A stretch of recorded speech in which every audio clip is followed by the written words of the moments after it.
Bueno, vamos a dar comienzo a el teórico del paciente con disfunción autonómica. Mi nombre es Guillermina Ludueña. Bueno, el ambiente humano interno se encuentra regulado por la actividad integrada del sistema nervioso vegetativo y de las glándulas endocrinas. Estas funciones viscerales y hemostáticas son esenciales para la vida e involuntarias. Esa es la función principal que cumple el sistema nervioso autónomo, que junto con el sistema endocrino genera los ajustes finos que logran el funcionamiento del medio interno. Anatómicamente está compuesto por neuronas y fibras que transmiten impulsos que regulan la secreción de diferentes glándulas, la función del corazón y del músculo liso en general. Vamos a recordar algunas cuestiones anatómicas y fisiológicas que nos van a permitir entender por qué consulta un paciente que tiene disfunción autonómica y qué valoraciones uno puede hacer en el examen físico para encontrar fallas a este nivel. Algo peculiar que presenta el sistema nervioso neurovegetativo o autonómico es que gran parte de él se encuentra fuera del eje cerebroespinal, cerca de las estructuras viscerales que inerva.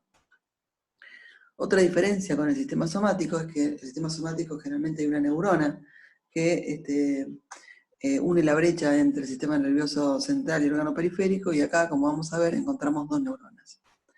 Entonces, como dijimos, parte se encuentra dentro del sistema nervioso central y otra parte en el sistema nervioso periférico cerca del órgano efector. Hay dos grandes divisiones desde el punto de vista fisiológico y funcional, que son el sistema nervioso simpático y el sistema nervioso parasimpático, que a su vez va a recibir, como todavía, vías aferentes y vías eferentes. El sector central es el que se encuentra en el parasimpático a nivel craneal, a nivel de las astas laterales que presenta la médula sacra, en S2, S3 y S4, y a nivel simpático ocupa las astas intermedio-laterales de la médula espinal a nivel tóraco lumbar, aproximadamente de 5 a L2. A su vez, a nivel central, hay centros, que vamos a ver un poquito más adelante, que regulan y que integran las diferentes información que llega por sus aferencias, donde concentran, regulan esta información y van a dar una respuesta efectora. Y el sistema periférico está formado por una fibra preganglionar, un ganglio vegetativo, fibras postganglionares y el órgano efector. Bueno, acá en esta figura se muestra un nervio simpático y su arco reflejo. Vamos a recordar, y como recién dijimos, ¿no? El nervio simpático primero va a recibir una fibra vegetativa aferente que va a ir por el nervio espinal y va a entrar a la médula por el asta dorsal. A nivel medular se va a encontrar con esta neurona que se encuentra, ¿no? Como dijimos, en el asta intermedio lateral. Esta primer neurona va a enviar sus axones que abandonan la médula a través de las raíces anteriores y pasan a lo que se conoce como rama comunicante blanca.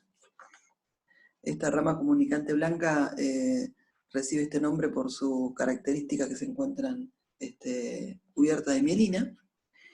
Y de ahí van a ir a otra neurona que se encuentra a nivel de un ganglio paravertebral, donde estas neuronas van a enviar sus axones, prolongaciones, que se llaman ramas comunicantes grises, que se unen al nervio espinal, y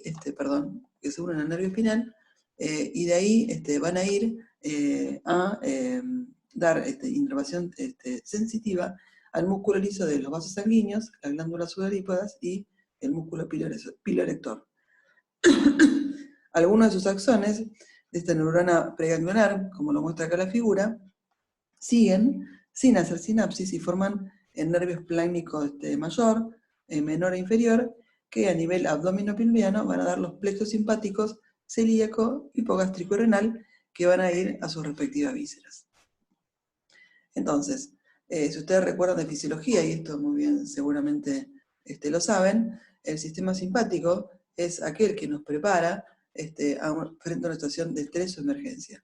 Si ustedes ahora están en su casa tranquilos escuchando este teórico y de forma repentina escuchan una explosión, un ruido, rápidamente se va a activar el sistema simpático y va a preparar al cuerpo para poder huir. O sea que para poder huir lo que necesitamos es que se activen los músculos, y para que los músculos se activen y para que puedan actuar como corresponda deben recibir oxígeno, para esto va a aumentar el flujo sanguíneo y para esto necesitamos una respuesta cardiovascular que nos permita un aumento de la frecuencia cardíaca, un aumento del gasto cardíaco y vasodilatación en estas zonas, así como vasoconstricción en zonas que no son importantes como la piel y el sector esplácnico, y broncodilatación que nos permita que entre más oxígeno. También me va a permitir tener una mirada más lejana, para eso lo que produce simpático es midriasis, y por supuesto que se van a inhibir todas aquellas funciones viscerales relacionadas con el tracto tracto digestivo y urinario, porque es un momento que uno debe huir y dejar de lado esas funciones. Por eso, una función muy importante del simpático es inhibir el peristaltismo y la actividad glandular digestiva, así como inhibir la pared vesical y el cierre de los esfínteres. Muy bien. Acá tenemos anatómicamente dónde se encuentra el simpático, ¿no? ¿Se acuerdan que dijimos que ocupaba el astro intermedio lateral de la médula? Aproximadamente, ¿no? Desde la columna dorsal y lumbar, llega hasta la segunda lumbar. Ahí está su primer neurón, el astro intermedio lateral. Como dijimos, van a salir a través de las raíces anteriores del nervio espinal por las ramas comunicantes blancas que van a ir hacia un ganglio. Hay una cadena paravertebral, existe una cadena ganglionar muy importante, simpática, que está formada por 5 ganglios cervicales, entre 10 y 11 ganglios torácicos y 4 o 6 ganglios lumbares. Estos ganglios cervicales son los encargados de dar la irrigación,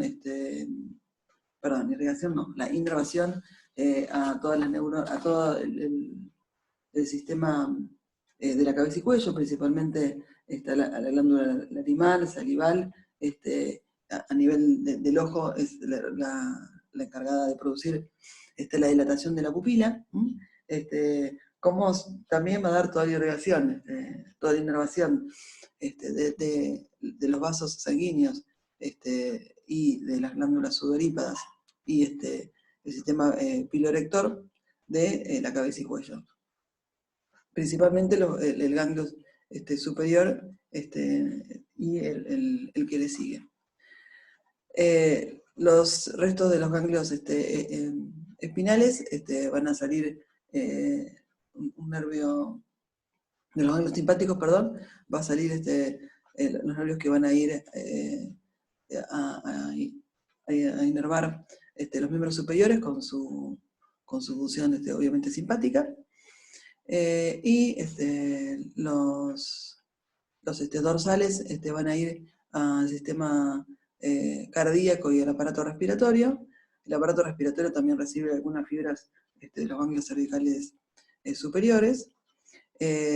Como dijimos, principalmente los torácicos inferiores y los lumbares van al ganglio celíaco, al mesentérico superior y el mesentérico inferior, y van a dar los respectivos plexos que van a dar inervación simpática al hígado, al sistema gastrointestinal, al riñón y a la vía urinaria y sistema reproductor. El sistema parasimpático produce todo lo contrario, ese es que restablece el orden y mantiene la energía, por eso la respuesta es contrae la simpática, acá va a bajar la frecuencia respiratoria, la frecuencia cardíaca y la frecuencia respiratoria, va a aumentar el peristaltismo en la actividad glandular con la apertura de los esfínteres, va a producir miosis, contracción de la vejiga que va a permitir la evacuación vesical y broncoconstricción. Su representación anatómica en este gráfico muestra lo que ya anteriormente dijimos. Gran parte de él se encuentra a nivel del sistema nervioso central, a nivel de los núcleos viscerales en el tallo encefálico. Estos núcleos neurovegetativos van a transcurrir a través de los nervios o los pares craneales y van a ir a las diferentes glándulas. Uno de los primeros, si vamos de arriba hacia abajo por su localización anatómica, es el núcleo de Ehringer-Westphal, que sus fibras postganglionales van a transcurrir a través del tercer paro motor ocular común, que van a ir al ganglio ciliar cerca de la órbita, para dar la inervación parasimpática al músculo ciliar y el esfínter de la pupila, produciendo miosis. Otra característica que acá se puede ver claramente en este gráfico y que diferencia el simpático del parasimpático, ¿se acuerdan que recién cuando mostraba? El simpático presenta fibras preganglionares cortas porque su cadena ganglionar se encontraba, ¿se acuerdan? Muy cercana a la columna vertebral, y las fibras postganglionares son largas para llegar a su órgano efector. A nivel parasimpático, tenemos fibras preganglionares largas, porque una característica del parasimpático es que el ganglio, donde está la segunda neurona, se encuentra muy cercana, ¿ven?, al órgano efector. Entonces las fibras postganglionares son cortas. Bueno, como recién dijimos, nombramos recién al núcleo de Ehringer-Westphal, tercer pal, músculo ciliar y esfínter de la pupila, el núcleo salivar superior, que sus fibras preganglionares van a ir a transcurrir a través del nervio facial, que a la altura del ganglio geniculado se divide en dos. Unas fibras van a ir al ganglio espinopalatino para dar inervación a la glándula lagrimal, y otras fibras van a ir al ganglio submaxilar, que va a dar inervación parasimpática a las glándulas submaxilares y sublinguales.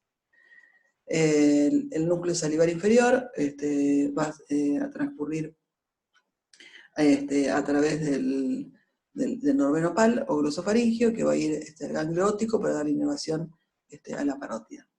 Y el núcleo del vago, dorsal del vago, es el que va a ir a través obviamente del décimo par, a dar toda la inervación parasimpática al aparato respiratorio, al aparato circulatorio, y al aparato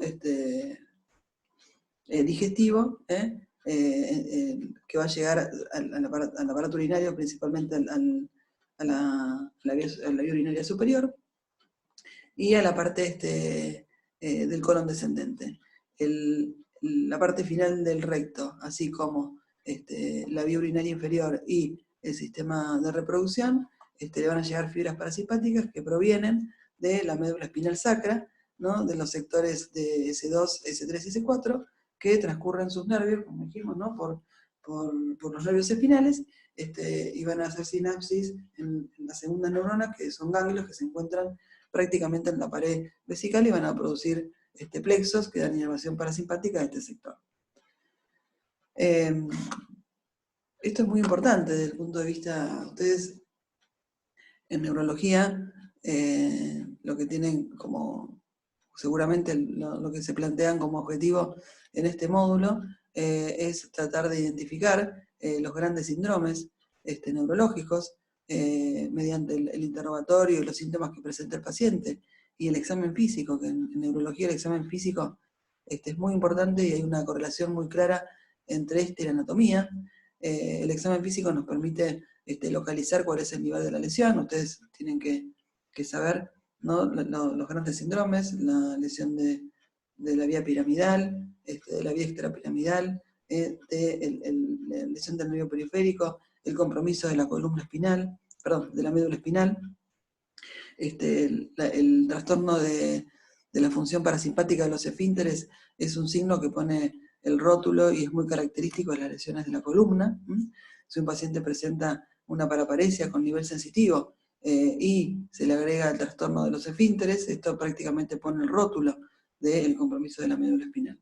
O sea que es algo que uno debe preguntar y buscar cuando uno sospecha de lesión de la médula.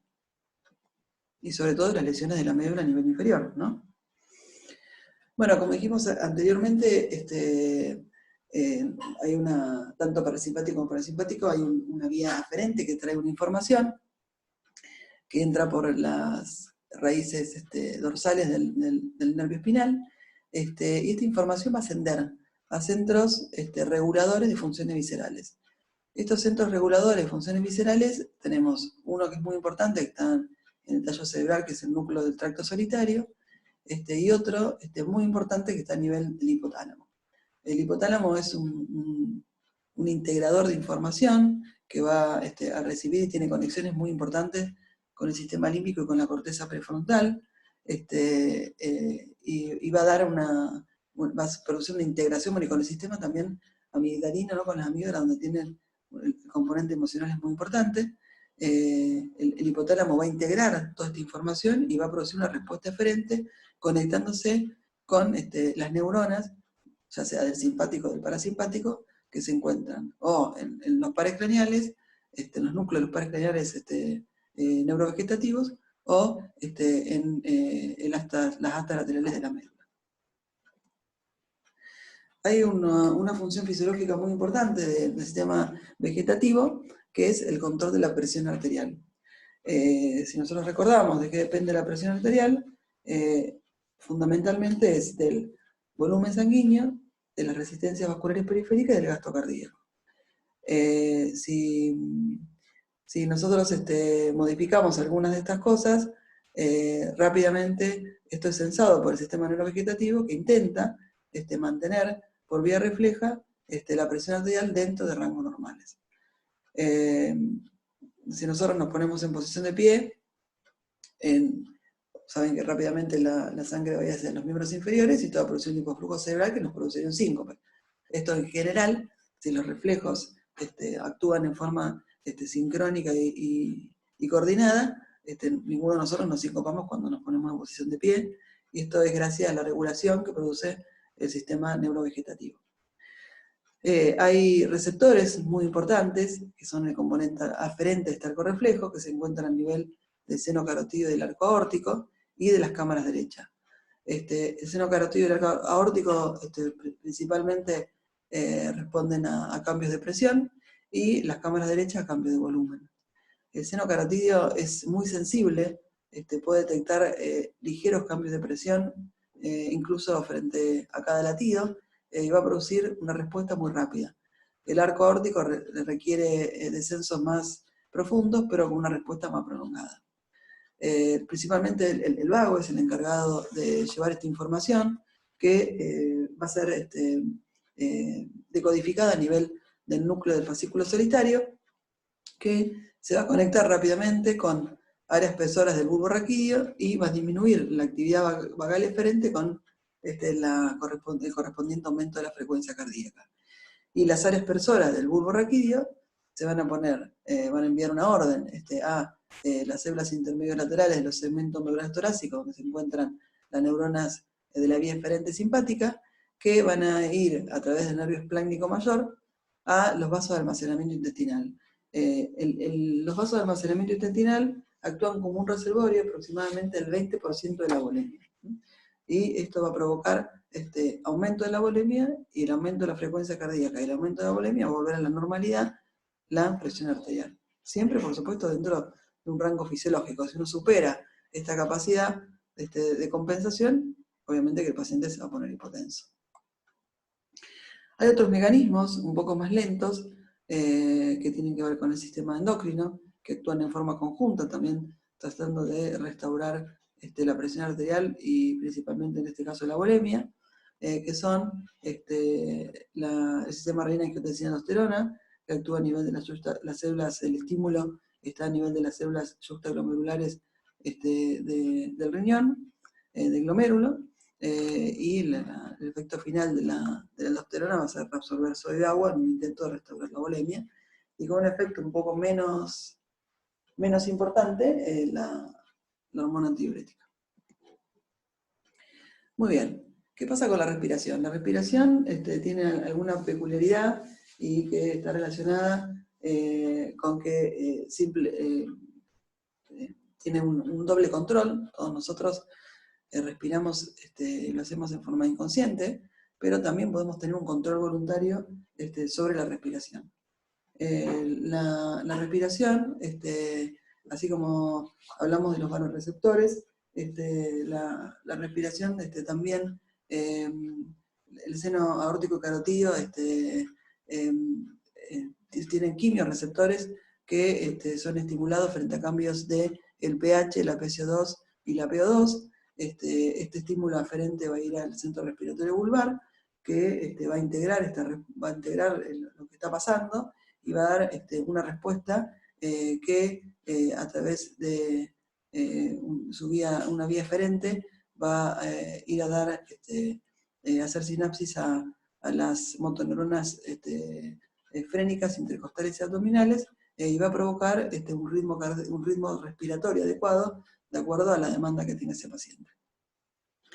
La micción también está claramente regulada por el sistema autonómico. Los centros de la micción más importantes se encuentran a nivel simpático en el sector lumbar L1 y L2. Esto lo que va a producir es favorecer el almacenamiento de la orina, que es la función simpática. Para poder almacenar la orina lo que provoca es una relajación del detrusor y aumento de la actividad del esfínter vesical interno.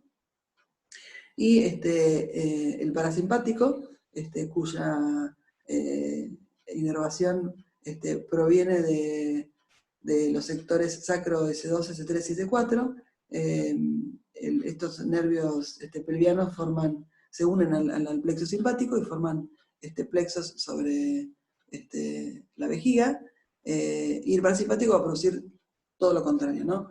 Va a favorecer la evacuación vesical, contrayendo el detrusor y relajando el esfínter. La defecación es exactamente igual que la vejiga. La función sexual, esto es importante porque la función sexual, los órganos reproductores reciben inervación somática, simpática y parasimpática.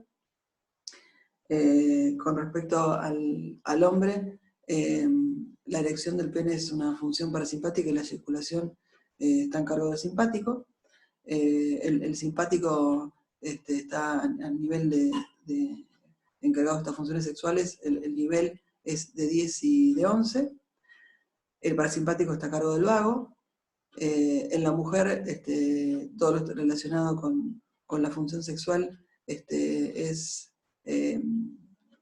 todo a cargo del sistema simpático, tanto el orgasmo como la lubricación y la congestión vaginal. Otra cosa muy importante es la regulación de la temperatura, que está a cargo también del sistema neurovegetativo. Ustedes saben que la temperatura depende del equilibrio entre la producción y la eliminación de calor. La producción de calor viene principalmente del metabolismo celular. Hay receptores, termorreceptores, que suben información acerca de la temperatura corporal. El hipotálamo es muy sensible frente al descenso o ascenso de la temperatura, y esto va a producir una respuesta para intentar mantener la temperatura dentro de un rango de normalidad. Si hay un aumento de la temperatura, se va a producir vasodilatación para poder eliminar calor. Si hay un descenso de la temperatura, vasoconstricción, y esto va a estar también en relación directa con el control autonómico de la transpiración, ya que una de las formas de eliminar calor es a través de la transpiración, o sea que forma parte de la termorregulación, pero también acá hay que tener en cuenta que hay otras formas de transpiración, que es dada por el estrés emocional. Si de golpe a ustedes se pone nervioso por alguna situación, como por ejemplo entrar a dar un examen, este estrés emocional va a producir la transpiración que característicamente afecta a las palmas y a las plantas.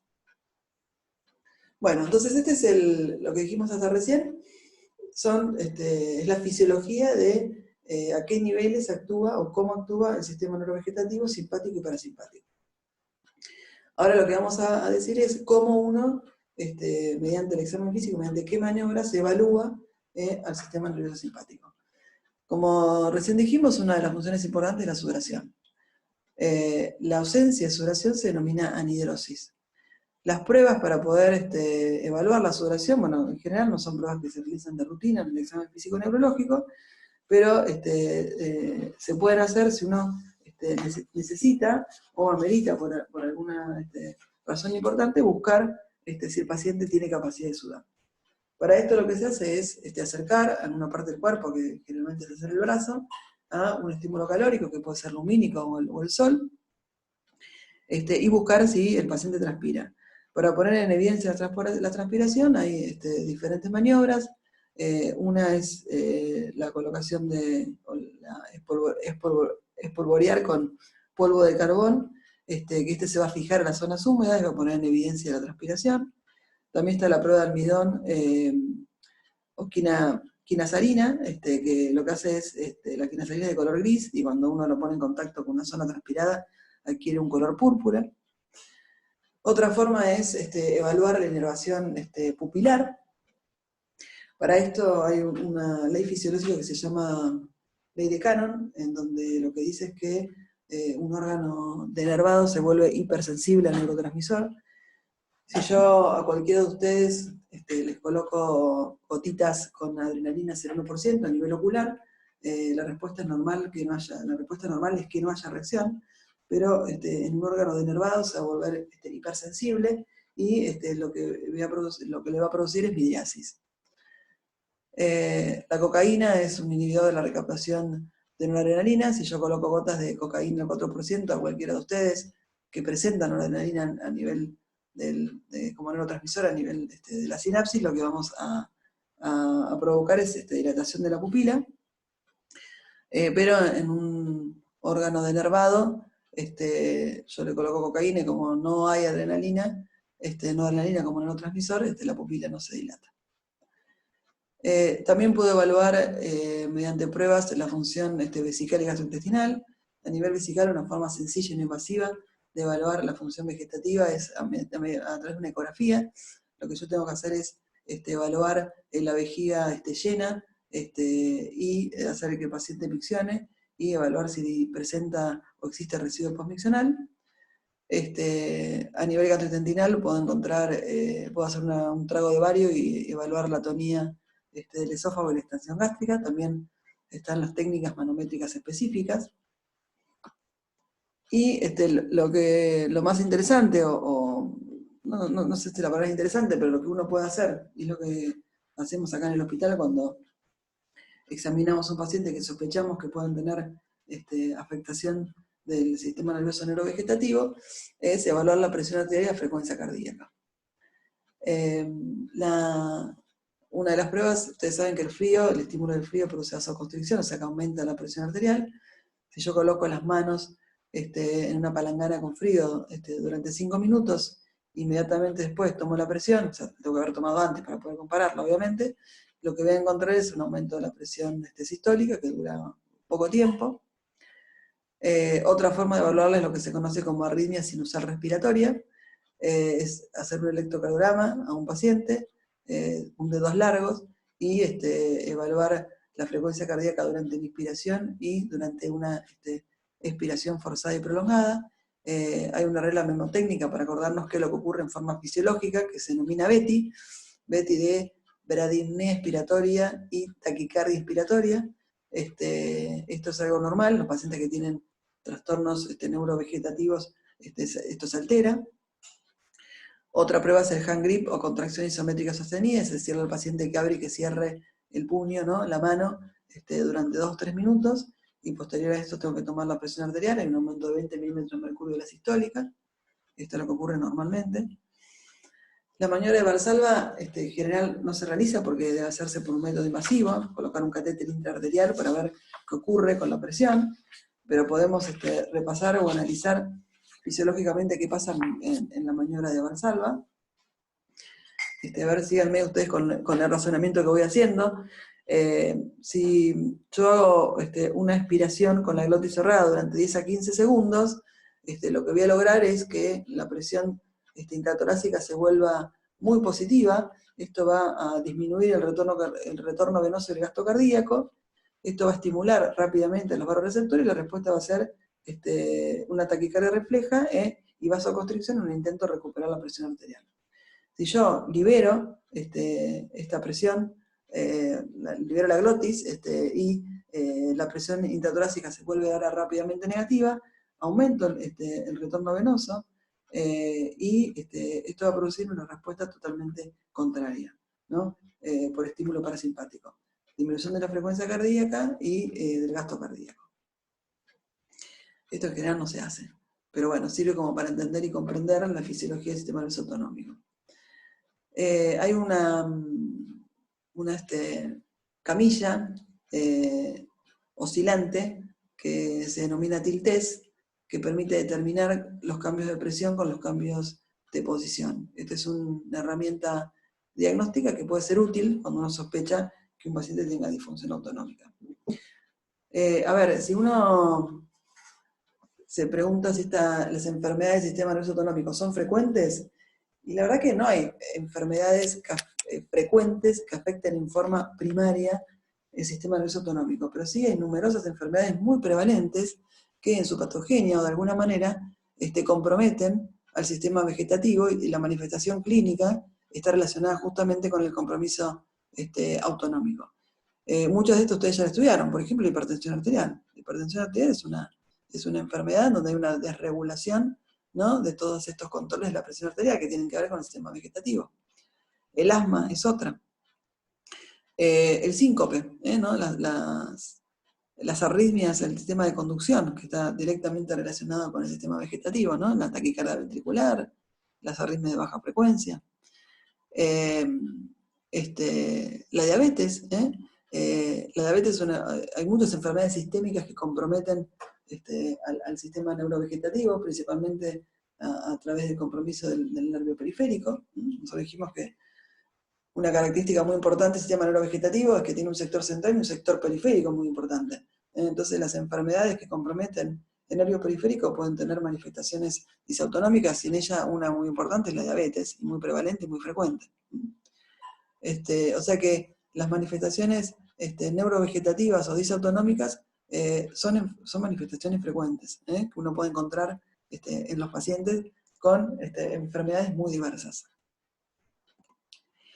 Bueno, la hipotensión ortostática, seguramente ustedes cuando vieron el sistema digestivo y hablaron de hemorragia digestiva, ¿no? Un paciente que tiene hemorragia digestiva o que está deshidratado, que pierde la volemia, una manifestación clínica es la hipotensión ortostática, ¿no? Que ¿cómo se pone de manifiesto? Yo le tomo al paciente la presión arterial, la frecuencia cardíaca acostado, y luego se la tomo parado, después de 3 minutos, ¿no? Tiene que haber pasado por lo mínimo 3 minutos. ¿Y qué es lo que voy a encontrar? Que uno dice que el paciente tiene hipotensión ortostática cuando cae la presión sistólica más de 20 milímetros de mercurio y aumenta la frecuencia cardíaca. El paciente puede presentar síntomas frente a esta maniobra, ¿no? Visión borrosa, mareo, incluso se puede sincopar. Y las causas de esto pueden ser disminución de la volemia, como es por ejemplo una hemorragia digestiva. Hay una prueba memotécnica que dice que un paciente que le aumenta 20 latidos la frecuencia cardíaca, cae 20 milímetros de mercurio la presión arterial sistólica, tiene un 20% de pérdida de la volemia. Otra causa de hipotensión ortostática son los fármacos, ¿no? Los diuréticos, los vasodilatadores. Es un efecto adverso importante que hay que tenerlo en cuenta en las personas mayores, que ya de por sí pueden tener disfunción disautonómica por múltiples causas, y si uno le agrega algún medicamento que lo puede producir, esto puede ser una causa de síncope, y puede ser algo muy grave y traumático en una persona mayor, incluso que por ahí vive sola. Y por último, obviamente, lo que atañe a este teórico, que es las enfermedades o el compromiso disautonómico.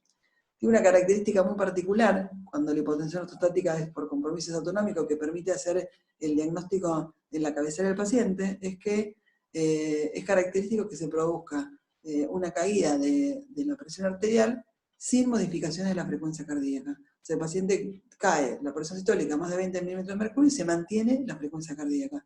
Esto es un hallazgo del examen físico característico de disfunción autonómica. Muy bien. Una de las manifestaciones clínicas, como recién dijimos, y frecuente, y seguramente de los que están escuchando el teórico, algunos de ustedes seguro que sufrieron en algún momento una lipotimia o un síncope. Que le dijeron que era un síncope reflejo, que no era nada patológico. Bueno, ¿y esto por qué ocurre? Si nosotros nos colocamos en posición de pie, aproximadamente 300-700 mililitros de nuestra volemia se va a desplazar a las zonas más declives, o sea que de la cabeza y de los miembros superiores van a ir al abdomen y de ahí a los miembros inferiores. Esto produce, obviamente, una disminución del retorno venoso, una caída de la tensión arterial, que va a ser rápidamente sensada por los receptores a nivel del seno carotídeo y del arco aórtico, que van a ascender por vía vagal al núcleo tracto solitario y que va a producir una respuesta inmediata, ¿no?, con aumento del simpático y disminución del parasimpático, o sea, vasoconstricción y taquicardia. Al mismo tiempo, esta disminución del retorno venoso produce una contracción vigorosa y además facilitada por la respuesta simpática, ¿no? Esta contracción vigorosa del ventrículo activa mecanos receptores que se encuentran en la pared ventricular que producen una respuesta contraria. Aumento del parasimpático y disminución del simpático, que esto va a producir vasodilatación y bradicardia. La coordinación entre estos dos reflejos, el primero, ¿no?, con estímulo simpático y disminución parasimpática, y este segundo, de aumento del simpático y disminución simpática, el equilibrio entre estos dos reflejos es lo que hace que la presión arterial se mantenga dentro de valores normales y que uno no sufra un síncope. Sí, por determinada circunstancia, predomina el estímulo de los mecanos receptores, esta contracción vigorosa ventricular, esto va a producir una respuesta parasimpática predominante, con vasodilatación, bradicardia, y todo el estímulo parasimpático. El paciente incluso puede sentir sudoración, fría, náuseas, y demás, y se va a llevar lo que se conoce como síncope reflejo. Hay algo importante, y estos mecanos receptores, además de estar en la pared ventricular, también se encuentran en la vejiga, en el pulmón y en el tubo digestivo, y esto es lo que produce otra clase de síndrome reflejo que se llama síncope reflejo, que es lo que se conoce como síncope situacional, y es el que se produce, por ejemplo, posterior a un estímulo tusígeno muy importante. Hay pacientes que pueden tener un síncope al toser, pacientes con problemas prostáticos que tienen que hacer una micción dificultosa, con un esfuerzo miccional. Esto puede activar también mecanos receptores de la vejiga, y eso pone en manifiesto lo que se llama síncope miccional. Entonces tenemos el síncope tusígeno, el síncope miccional, e incluso uno puede tener síncopes cuando está constipado o que tiene alguna deposición dificultosa. También puede haber otro síncope relacionado con el tubo digestivo. Estos son todos síncopes reflejos. Entonces, lo importante es que en condiciones normales estos dos reflejos actúan en forma sincrónica y se autorregulan, de manera tal que la perfusión cerebral se mantiene dentro de valores normales, por eso normalmente no sufrimos síncope. Ahora, ¿qué pasa? Que es el síncope más característico y más llamativo, ¿no? Que es lo que recién dijimos, el síncope vasovagal. ¿Qué es lo que le ocurre, por ejemplo, a las personas que están mucho tiempo paradas haciendo una cola, en un momento a lo mejor de calor, de mucho calor, que se caen desmayadas? Los soldados en el ejército son los guardias que están muchas horas parados, fijos, sin moverse. Estos son propensos a que le ocurran síncopes vasovagales o síncopes reflejos. ¿Qué es lo que pasa? Estos dos mecanismos que recién hablamos se desregulan y predomina la respuesta vagal del estímulo mecanorreceptor con vasodilatación, que va a llevar a la hipotensión, la bradicardia y el síncope. Muy bien. ¿Se acuerdan que dijimos que había un test que permitía ver los cambios que sufría la presión arterial con los cambios de posición? Esto se llama el tilt test, que es una camilla oscilante, donde la verdad que es bastante incómodo, donde se lo acuesta el paciente y se lo ata a esta camilla, y esta camilla empieza a rotar, a tener posiciones obviamente totalmente antifisiológicas, y esto evalúa el comportamiento de la presión arterial y la frecuencia cardíaca. Esta es una respuesta normal frente al estímulo ortostático. El paciente lo acuestan y donde está marcado la C es cuando empieza la inclinación de la camilla, y ustedes van a ver que lo azul es la tensión arterial sistólica y lo violeta es la frecuencia cardíaca. Lo que pasa normalmente es que a medida que la camilla, aunque esté en posiciones totalmente antifisiológicas, la presión arterial se mantiene al igual que la frecuencia cardíaca. Puede tener, fíjense, un mínimo descenso inicial y un mínimo aumento de la frecuencia cardíaca inicial, pero rápidamente, al final, se mantiene dentro de rangos normales. ¿Qué pasa cuando yo tengo un síncope vasovagal? Va a pasar esto. Cuando empieza la inclinación de la camilla, se produce una caída. Acá está el comienzo de la inclinación y esta flecha marca el final de la inclinación, y estos son los minutos. Se produce una caída de la tensión arterial y una caída de la frecuencia cardíaca. Cuando finaliza la inclinación, ¿no? Rápidamente esto vuelve a la normalidad. Eso es lo que pasa cuando uno tiene un síncope reflejo. El paciente tiene un síncope, se cae al piso, y la posición de estar acostado, nuevamente, una cuestión de la gravedad, ¿no? Una cuestión física y mecánica, se reconstituye el flujo sanguíneo cerebral y el paciente vuelve en sí. Por eso es que a un paciente que siente que se va a desmayar, por todos estos síntomas prodrómicos vagales que empieza a sentir, lo que tiene que hacer es una visión borrosa, sensación de náuseas y demás, lo que tiene que hacer es acostarse en el piso para disminuir el estímulo ortostático. Y esta es la respuesta que recién dijimos, característica de la enfermedad disautonómica, ¿no? Que también se puede hacer en el borde de la cama del paciente. Y que es cuando empieza la inclinación, fíjense, cae la presión arterial, pero se mantiene la frecuencia cardíaca. Muy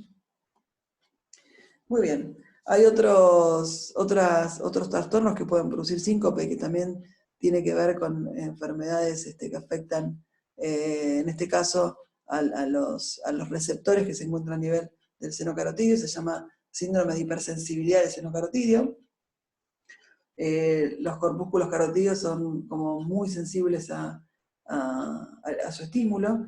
Hay pacientes que simplemente por rotar bruscamente la cabeza, afeitarse o colocarse una corbata, pueden producir un estímulo de los corpúsculos carotidios con la consiguiente descenso del tono simpático, hipotensión, y aumento del tono vagal con bradicardia, hipotensión bradicardia y síncope.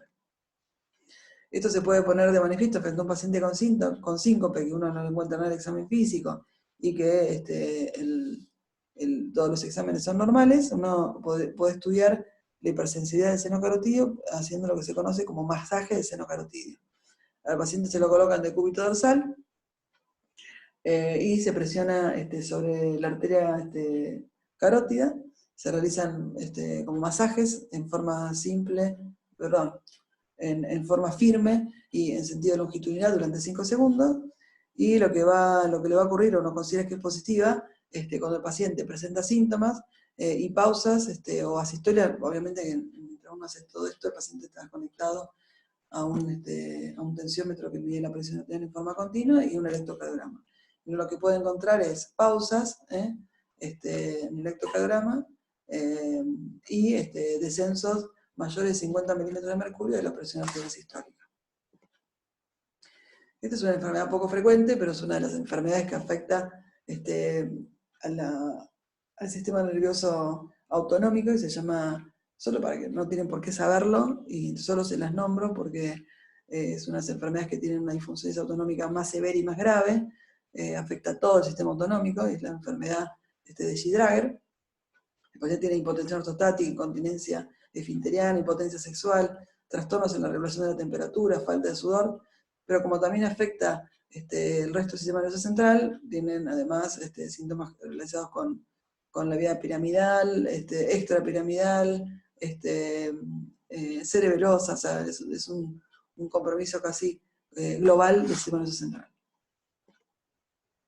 Y bueno, este es un caso clínico, para terminar, una chica de 17 años, joven, ¿no? Que en diciembre, en un acto escolar, después de estar largo tiempo de pie, presenta sudoración fría, náuseas y pérdida súbita de conocimiento, cae al piso y al cabo de 5 minutos lo recupera en forma espontánea y total.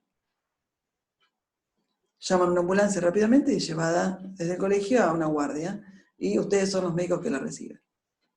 En el momento que la encuentran, la paciente tiene un examen físico totalmente normal, tiene 100 de sistólica y no tiene hipotensión ortostática, y la frecuencia cardíaca es 80 por minuto, es regular, y el electrocardiograma es totalmente normal. ¿Qué les parece? Que el paciente tuvo un síncope porque tiene una arritmia y hay que hacerle un Holter para estudiar el ritmo cardíaco durante 24 horas. ¿Les parece que tiene una obstrucción al flujo carotidio, al flujo cardíaco, una estenosis aórtica, una chica joven? ¿O tiene un síncope reflejo? Bueno, reflejo vasodepresor o vasovagal. No, seguramente una persona joven, sana, que esto se produjo en posición de pie y que tiene estos síntomas prodrómicos, seguramente es un síncope reflejo o vasodepresor, que no tiene ninguna importancia patológica, y lo único que uno le tiene que decir es que frente a los síntomas prodrómicos el paciente debe acostarse, o comer algo salado. ¿Qué estudios complementarios le solicitarían? Un ecocardiograma, un Holter de 24 horas, le harían un masaje de seno carotidio, lo valorarían con un TIT-test. En realidad no hay que hacerle absolutamente nada a esta paciente, pero bueno, si uno tendría que evaluarlo mediante algún método, es el TIT-test que va a poner en evidencia, mediante un tiempo prolongado en la posición ortostática, ver cómo es el comportamiento del sistema autonómico. Bueno, espero que hayan entendido. Cualquier cosa, muchos de ustedes tienen mi teléfono, me pueden consultar frente a alguna duda.